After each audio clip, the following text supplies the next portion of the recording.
Why do bad thoughts come to our mind? We don't want to, but still dirty thoughts keep coming in our mind. But why? Mind is our biggest friend and mind is our biggest enemy. When we follow our mind, then mind leads us astray, and when we balance the mind, then we get everything in our life. We try to stop the dirty thoughts coming in our mind, but the more we stop, the more these thoughts enter us. The more you run away from something, the more that thing will come to you. So don't run away from that thing, but keep balance on it. Once a young man came to Gautam Buddha and said to Gautam Buddha, "O Buddha, why do I have so many dirty thoughts in my mind? Come? I don't want dirty thoughts to come in my mind, but thoughts of lust always keep running in my mind, and I am very upset thinking about them. My energy and time is wasted in thinking all these, and because of all these thoughts I sometimes cannot remain calm, and I always get fascinated by seeing women. Can't stop himself." Buddha smiled and he asked the young man, "Do you know what is this lust?" Then the boy replied and said, "Buddha, I don't know what is lust, but yes, whatever it is a very bad thing." Then Buddha said to that young man, "First of all, you have to understand that whatever is in us naturally is not bad. It is needed in our life in one way or the other. Lust is not a bad thing. It is a feeling in our mind that makes us feel the lack of something or the other. And then we get attracted towards that thing to get that thing, like if you have lack of money, then you have the desire to get money. Lust will arise. It does not mean that lust is bad, but it is a kind of feeling of need of our mind, and when this need is physical, then we call it sex lust." The young man said to Gautam Buddha, "Buddha, I have understood the meaning of lust, but you tell me from where it comes and how it comes?" Gautam Buddha said that lust does not come from anywhere. It is within us only, and it is necessary to have it. Only then the human race will expand. The young man said, "When it is within us and is also necessary, then why do people say it wrong?" Buddha said, "This is the problem. People have wrongly thought of lust. They try to hide and suppress it. Lust is not wrong, but it is wrong to use lust in a wrong way. People start living for what they like and keep thinking about it all the time. But this is all wrong." Buddha said to the young man, "Do you know that even animals have sex?" The young man replied, "Yes, Buddha Evi. Buddha, even animals have lust because even animals will take their generation forward." Buddha said, "Then why don't we call the lust of animals wrong?" Said the young man. "I don't know, Mahatma. You tell me." Gautam Buddha said that animals do not use their lust for pleasure. They only use their lust for procreation. Nature has not given enough understanding to animals that they can make lust the basis of their happiness, while man uses everything found in nature for his own happiness on the basis of his understanding. We humans have made sex and lust the means of our happiness, while nature has given us to carry forward our lineage, but humans have made it the ultimate goal of their lives, and it is wrong to let lust go unbridled. Why do we dominate? Why does it become unbridled? Then Gautam Buddha said, "Listen to what I will tell you now.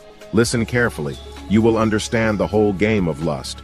You will get answers to all your questions. You just have to understand by listening carefully." Then Gautam Buddha tell the young man, "Let's start. Once upon a time, the guru and his disciple lived in an ashram. The disciples used to go daily to the village outside the ashram to take initiation.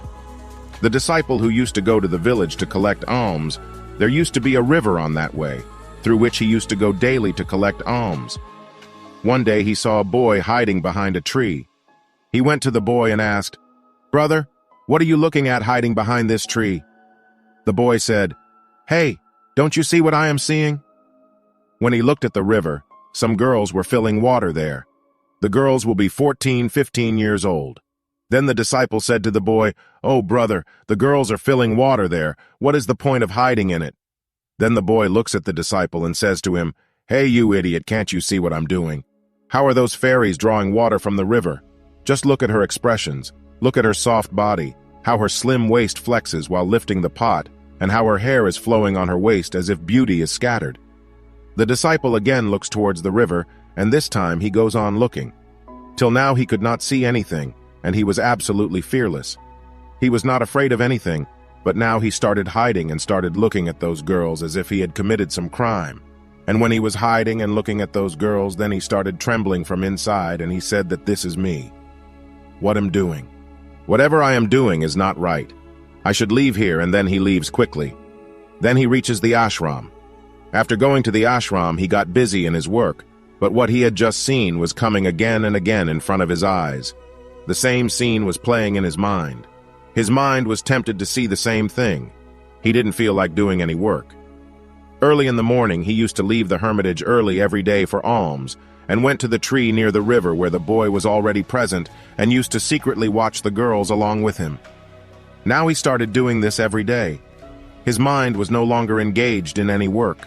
He was always engrossed in some kind of thoughts. He was also not able to do the work of the ashram properly. He could neither sleep properly nor eat properly. His mind was restless. His mind was tempted to see the beauty of those girls again and again. Even when the guru was giving alms, his mind was lost in some other thoughts.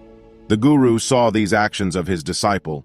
Then one day the guru called the disciple to him and said that from today, I will also go for alms with you. You and I will go begging together. That's why the disciple refused the guru and said, No, Gurudev, why are you getting upset? I alone can beg properly. The teacher said to the disciple, Okay, you go alone to beg. After this, the disciple went out to beg.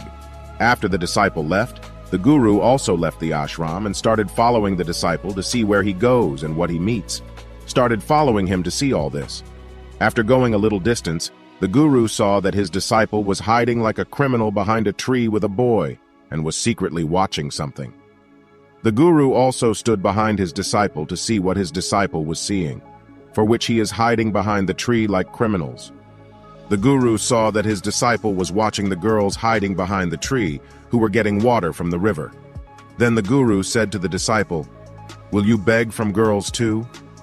Hearing the voice of the guru, the mind of the disciple got scared and he started sweating. He was trembling as if he had caught red-handed while catching a thief. His condition worsened. He was unable to speak anything. The boy who was with the disciple ran away, which made the disciple even more nervous. Only a few broken words were coming out of his mouth. He could not even dare to make eye contact with his teacher. The teacher looked at the disciple and said, My disciple is fearless. He is not afraid of anything, but what is this? Where are you staying because of fear?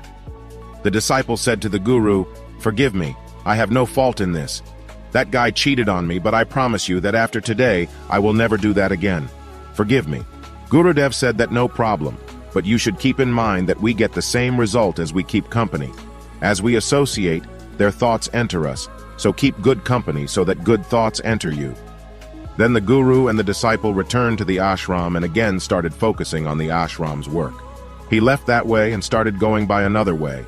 He used to do his work carefully, but slowly anger developed inside him, and then he started getting angry on other disciples and became restless.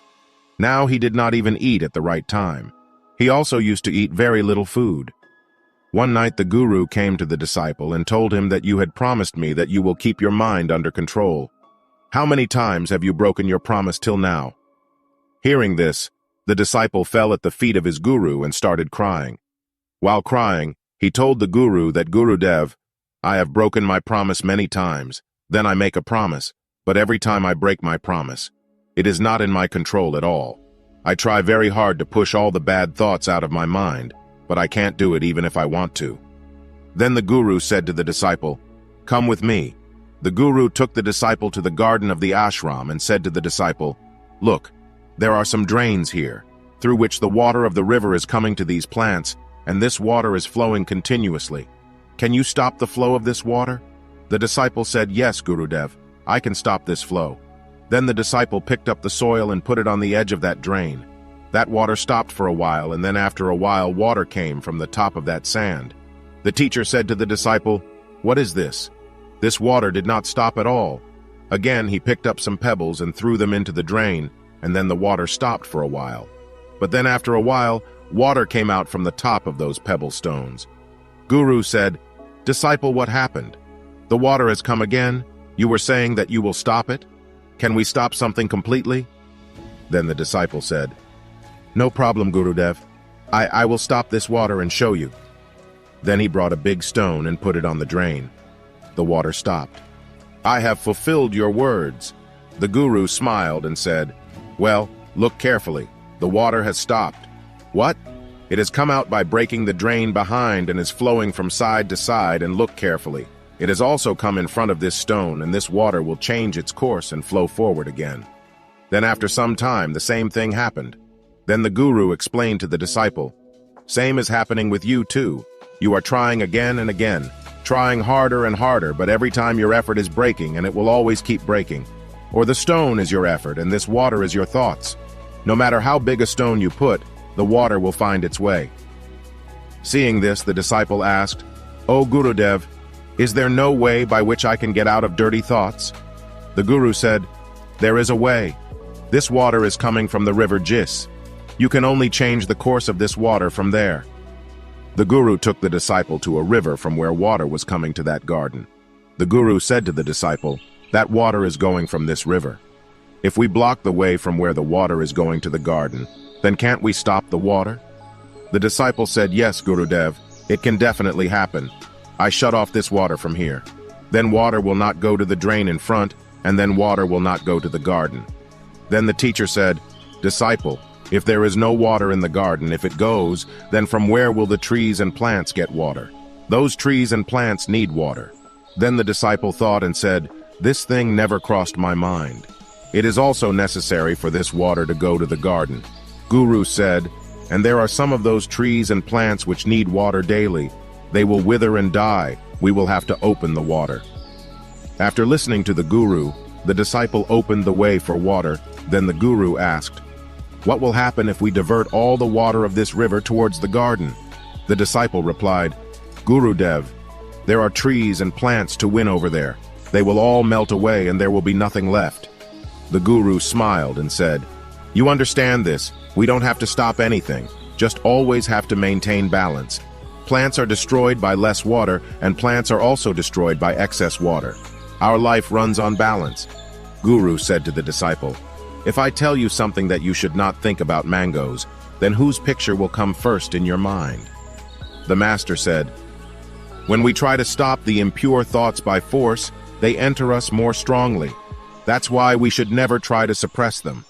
Then the guru said to the disciple, "Our dirty thoughts also come because of association with bad people.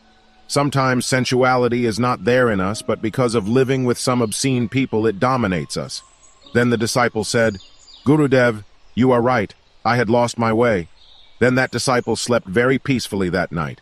In the morning he did his work with full heart, and then in the morning he went to take alms from the same way where the boy was still watching those girls hiding behind the tree. The disciple took her to the river where the girls were drawing water.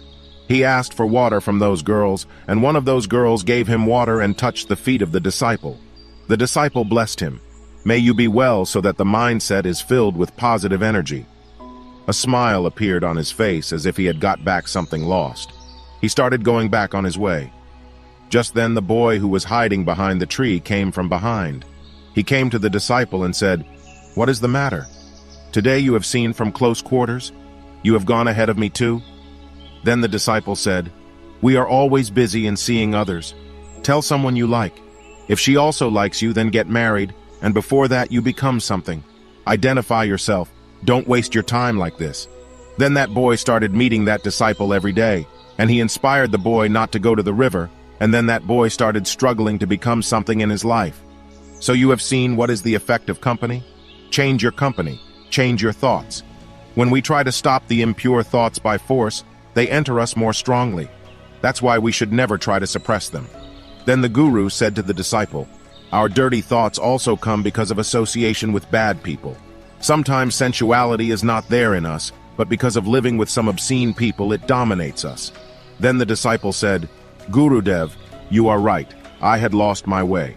Then that disciple slept very peacefully that night. In the morning he did his work with full heart, and then in the morning he went to take alms from the same way where the boy was still watching those girls hiding behind the tree. The disciple took her to the river where the girls were drawing water. He asked for water from those girls, and one of those girls gave him water and touched the feet of the disciple. The disciple blessed him. "May you be well so that the mindset is filled with positive energy." A smile appeared on his face as if he had got back something lost. He started going back on his way. Just then the boy who was hiding behind the tree came from behind. He came to the disciple and said, "What is the matter? Today you have seen from close quarters. You have gone ahead of me too? Then the disciple said, We are always busy in seeing others. Tell someone you like. If she also likes you, then get married, and before that you become something. Identify yourself. Don't waste your time like this.